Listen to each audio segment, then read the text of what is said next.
Azamara, c'était anciennement la troisième flotte du groupe Royal Caribbean, où il y a Royal Caribbean et Celebrity.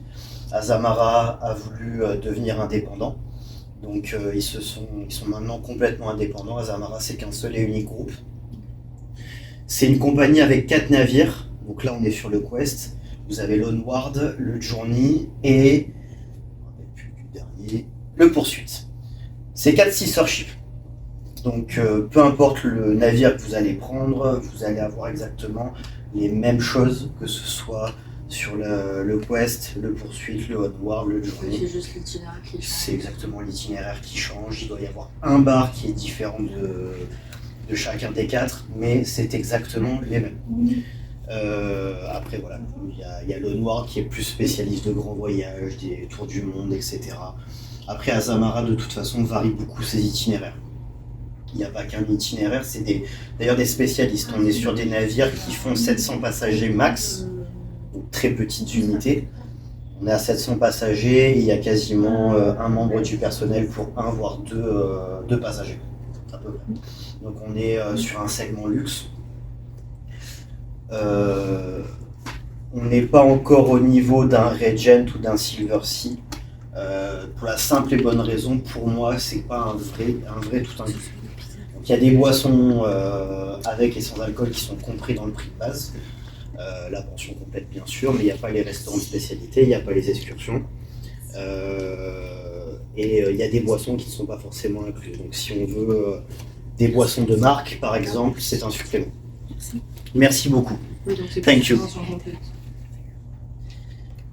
Donc là, on est sur l'Azamara Quest. Après, le gros avantage d'Azamara, ça va être l'itinéraire. Beaucoup d'overnight, beaucoup de destinations immersives.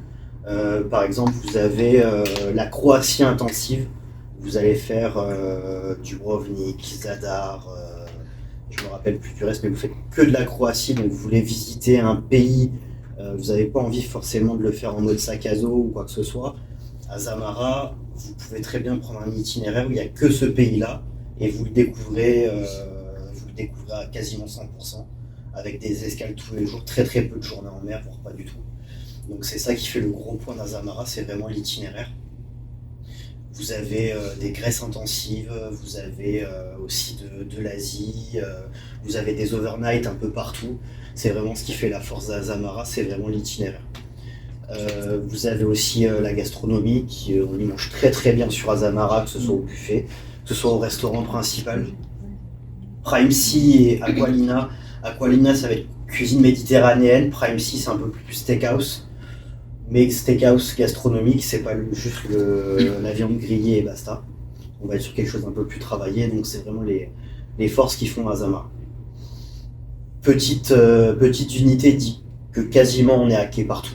Sauf où il n'y a vraiment pas où il y a un port où il y a très très peu de capacité, mais on y est hacké pratiquement partout. Par exemple à Santorin, où tous les navires mouillent au large, Azamara est quasiment hacké.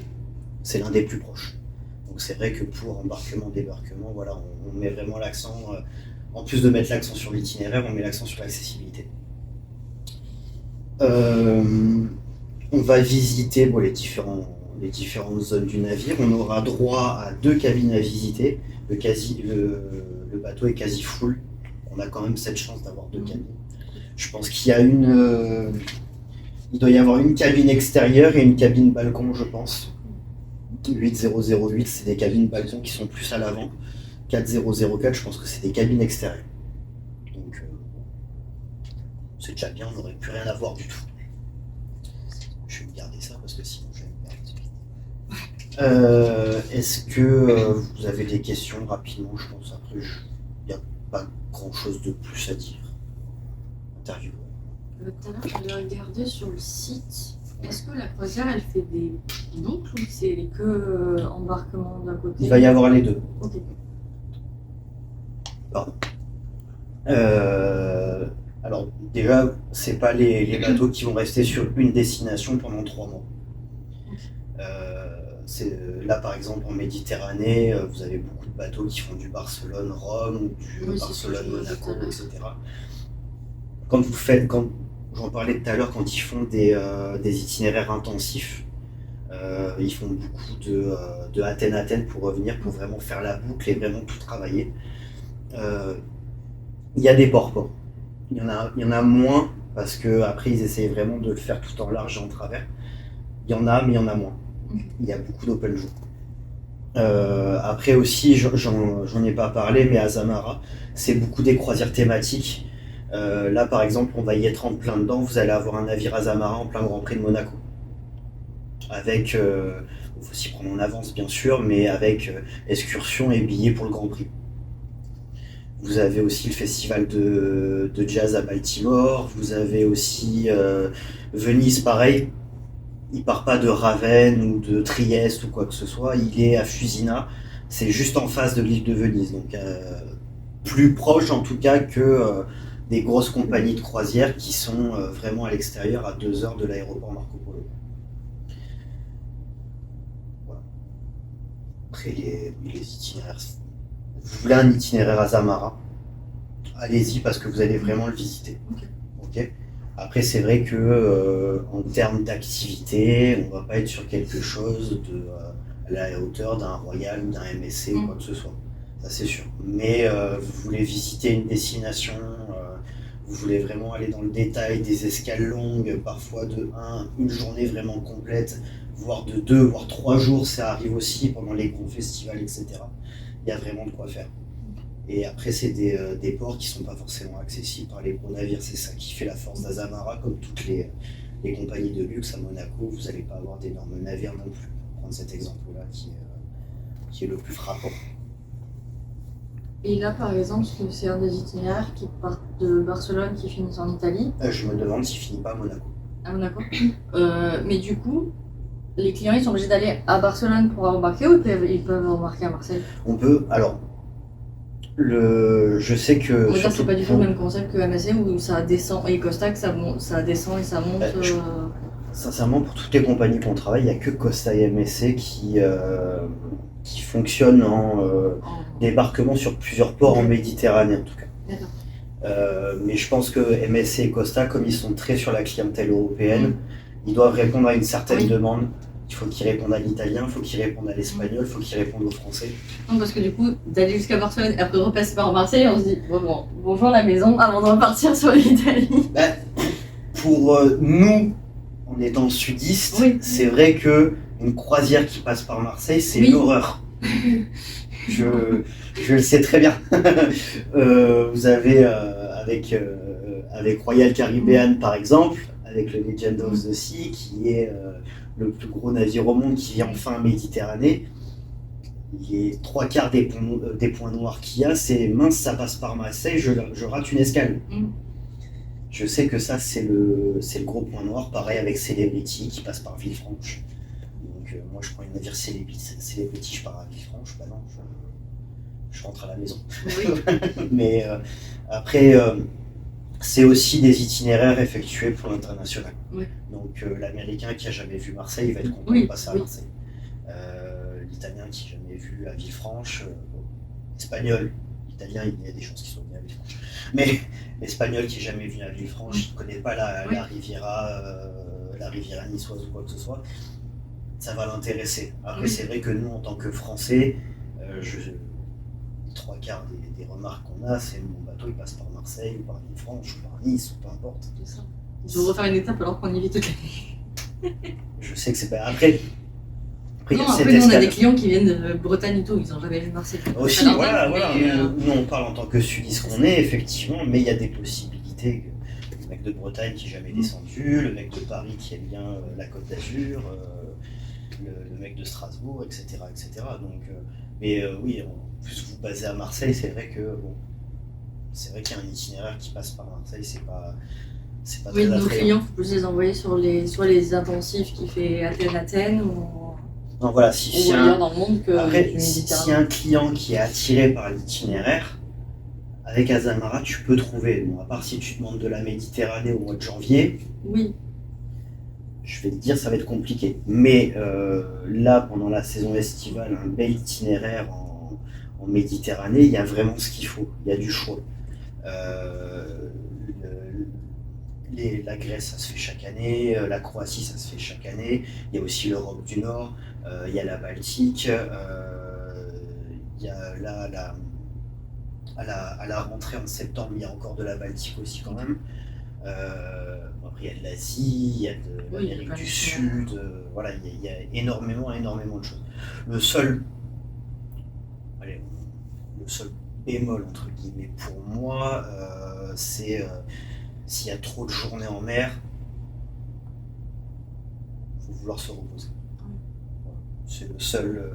C'est le seul point noir à la limite que je trouve à Zamara, mais après ça dépend de la clientèle. On va avoir une clientèle au niveau de l'âge assez haut quand même. On va pas avoir beaucoup d'actifs non plus, il peut y en avoir. Les enfants ne sont pas refusés, ils peuvent bien entendu venir, hein, ils sont les bienvenus. Mais après voilà, préparer les parents aussi, il n'y a pas de toboggan, il n'y a pas de club enfant. Donc c'est vrai que si ça fait 3-4 journées en mer, il faut pouvoir les occuper. Pour les cabines, bon, c'est comme partout, il y a de l'intérieur, de l'extérieur, de la balcon et des suites. Il y a des possibilités de cabines en garantie au tarif le plus bas. Pour les cabines extérieures, surtout, il y a le pont 8, il y a le pont 6, pardon, où il y a des cabines extérieures avec le canot de sauvetage devant, donc vue obstruée. Si vous prenez des garanties, il y a des chances qu'ils se retrouvent dessus, donc bien prévenir les clients aussi qu'il y a ce risque-là. Mais après, s'ils demandent le tarif, voilà, il faut qu'ils jouent le jeu aussi. Balcon, pas de vue obstruée. Juste, il y a deux cabines à l'arrière du navire où vous avez le balcon qui est entre guillemets scindé en deux.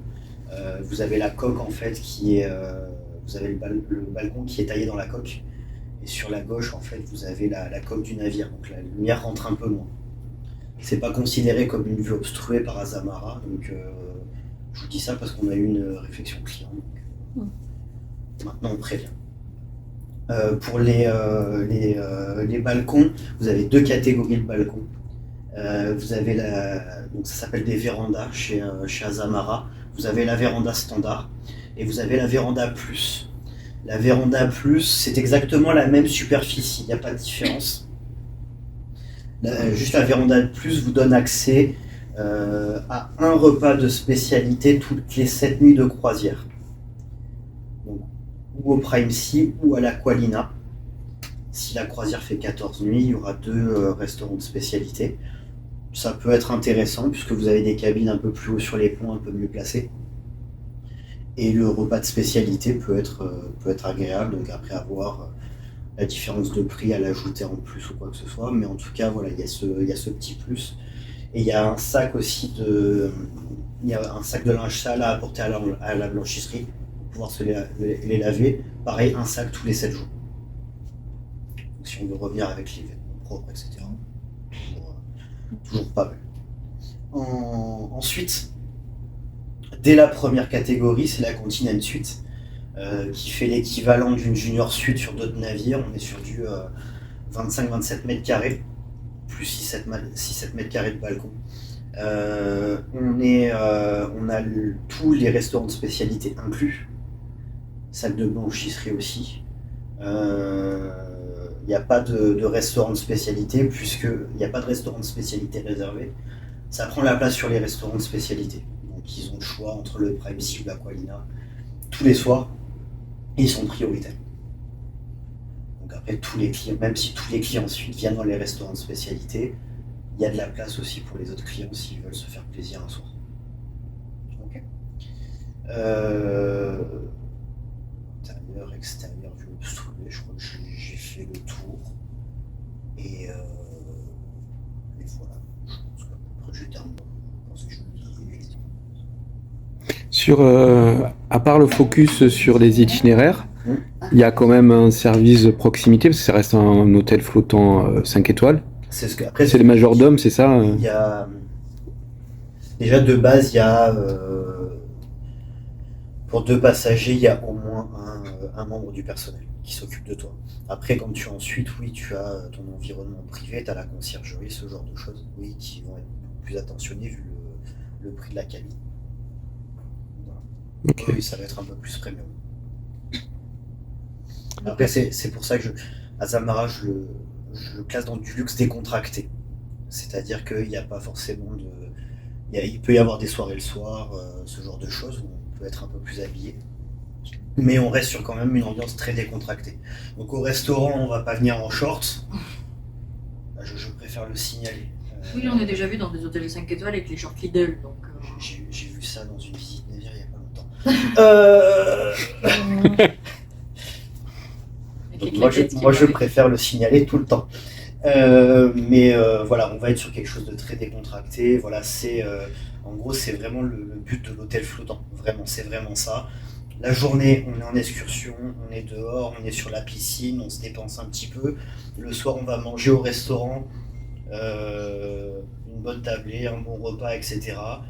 Peut-être aller écouter de la musique au piano bar ou ce genre de choses. On se détend un petit peu, on boit un dernier verre et on va se coucher. Voilà. On va pas être sur quelque chose de divertissant chaque soir, on fait la fête jusqu'à pas d'heure. Voilà, ça reste très décontracté, très cosy. Voilà, on est comme à la maison, on sort, on re-rentre, etc. etc. Voilà. Tout est bon? Oui, vas-y. Le personnel est uniquement anglophone? Oui, merci. La langue parlée à bord, c'est l'anglais. Les annonces sont faites en anglais. Je vois déjà la tête. Ça parle pas français. Non, les petits vieux, ils nous disent à chaque fois, quand c'est pas français, Alors, c'est compliqué. l'argument de la langue. Je trouve que c'est un faux argument. C'est les une fausse vieux. objection. C'est les vieux, ça, hein. Ouais, mais alors, il n'y a rien de plus exaspérant. Oui. Plusieurs fois, je l'ai déjà dit à des agences ou même à des clients comme j'étais en clientèle. Il y aura toujours un membre du personnel qui parlera français. Toujours. Ou alors on peut se faire comprendre avec des gestes, avec des applications maintenant, avec plein de choses maintenant où on retourne 5-6 ans en arrière, c'était peut-être à la limite, et encore un peu plus difficile maintenant au jour d'aujourd'hui entre les applications qu'il y a, entre les possibilités de communication qu'il peut y avoir, entre le travail qui est fait sur toutes les compagnies, sur un itinéraire comme celui-là en Europe par exemple, il y a du membre du personnel qui parle un minimum français. D'accord ? Après les annonces, etc., il faut faire les annonces dans la langue la plus internationale possible, ça va être l'anglais. Si je le fais en chinois mandarin, ça va pas parler à tout le monde. Et en français, on se croit toujours exceptionnel, mais le français, il n'y en a pas beaucoup, malheureusement. Et après, bon, sur un itinéraire comme celui-ci, il y a de la France, bon, la remarque, je veux bien l'entendre en disant ouais, les annonces auraient pu être faites en français, soit. Au moins de prévenir les clients que. Mais attention, sur un itinéraire, moi ce qui m'exaspère le plus, c'est que je vais aux États-Unis, ça parle français à bord. Ah oui, mais non, on a eu le cas. Hein. Oui, non, mais je sais très bien. Je sais très bien. J'ai dit aux clients, je dis aux États-Unis, ils ne parlent pas français. Vous savez. Ils faisaient un Ouest américain ou classique, ils sont allés à Disney. Ah, mais il n'y a personne qui parle français. Aux À États-Unis. Disney, ils ne trouvent pas une personne qui parle français. C'est qu'ils n'ont pas fait d'efforts, mais ils étaient au bout de leur vie parce qu'il n'y a personne qui les a renseignés en français. On était aux États-Unis, on est pas en France. Non, mais voilà, c'est après. Ça, le client qui part aux États-Unis, qui part dans un pays étranger, n'importe lequel, et qui dit ça parle pas français, non. Voilà, moi je trouve ça logique. Après, dans le monde du tourisme, peu importe où le client aille, il y aura un personnel qui arrivera à se faire comprendre. Donc il parlera pas un français fluent, mais je pense qu'il y a moyen de. Oui. Donc après, de toute façon, le client, s'il veut faire un itinéraire, même je crois que MSC et Costa, le français, c'est plus non plus la langue principale. Je crois qu'il y a beaucoup, même Explora qui sont sortis. Je crois que c'est que de l'anglophone quasiment. Je crois Je sais ce que j'ai entendu. Donc, ça remonte, mais j'avais fait une Costa et il y avait quand même pas mal de personnel français. Mais après, c'est ce que je dis Bon, ça remonte. sur un itinéraire européen. Après, la compagnie n'est pas bête, Oui. dans le sens où sur un itinéraire européen comme celui-ci, où ils savent qu'il va y avoir des ports français, ce genre de choses, en bas, j'ai vu ceux du contrôle, il y en a un qui parlait très bien français. Il faisait partie d'Azamara. Donc, il y a des efforts qui sont faits selon les itinéraires aussi. Et après, selon les réservations qui rentrent en fonction des nationalités, ils staffent les personnes qu'ils ont besoin aussi. Donc après, des efforts sur la langue, il peut y avoir. Mais je pense que dans le tourisme, dans n'importe quel bateau, une personne en français, ils peuvent peut-être la trouver, ou en tout cas, ils arriveront à se faire comprendre. Mais en tout cas, la langue officielle à bord, c'est l'anglais. Après, en 2026, les clients, ils ont qu'à prendre une application de traducteur automatique. Je Non, veux mais dire. c'est pour ça que je dis aujourd'hui, avec l'IA, avec les applications de traduction, Google Translate, etc. Ouais, on dit qu'il y a Google Trad. Tu vas dans n'importe quel pays, tu peux te faire comprendre même. Même ma mère qui parle pas anglais, avec les gestes, elle arrive à se faire comprendre. Mais oui, non, mais voilà, mais après, bien sûr, il y a Non, mais Inès veut pas faire des l'application du geste, etc. Il y a même les enfants sur Royal Caribbean ou Celebrity, dans le Kids Club, ils arrivent à se faire comprendre entre différentes nationalités. Donc, il y a 40 C'est balais, les adultes qui se. Mais oui, pour moi, c'est une barrière de beaucoup de clients. Mais bon, c'est bon à savoir, parce que du coup, au moins, ils sont prévenus et ils n'ont pas la surprise en arrivant. Oui, non, mais ça, c'est important de le dire. Après, Parce que quand on est arrivé, d'un coup, ça m'a dit hi. Ah oui, non, pas du tout. Ok, d'accord, fallait que mon cerveau se mette sur le mode anglais. Non, c'est anglophone, les menus sont anglophones. Après, on est sur un petit navire. Sur de gros navires, il peut y avoir plusieurs langages, etc. Là, ils savent que la clientèle, les 90%, ça va être de l'anglophone. Et le client français qui se plaint, il se fait toujours comprendre. Oui. Bizarrement. Tu vois, là, il n'y a pas de problème de langage. C'est ça. Au moins, ils sont avertis, ils peuvent Voilà. me dire, vous n'avez pas dit que c'était en anglais. Non, mais après, je pense qu'en croisière, il y a, à part CFC maintenant, qui se veut être 100% francophone. Sinon, même MSC Costa, pour moi, de ce que j'entends, ils sont même plus présentés en tant que francophones à 100%. Je crois pas. Ok. Merci.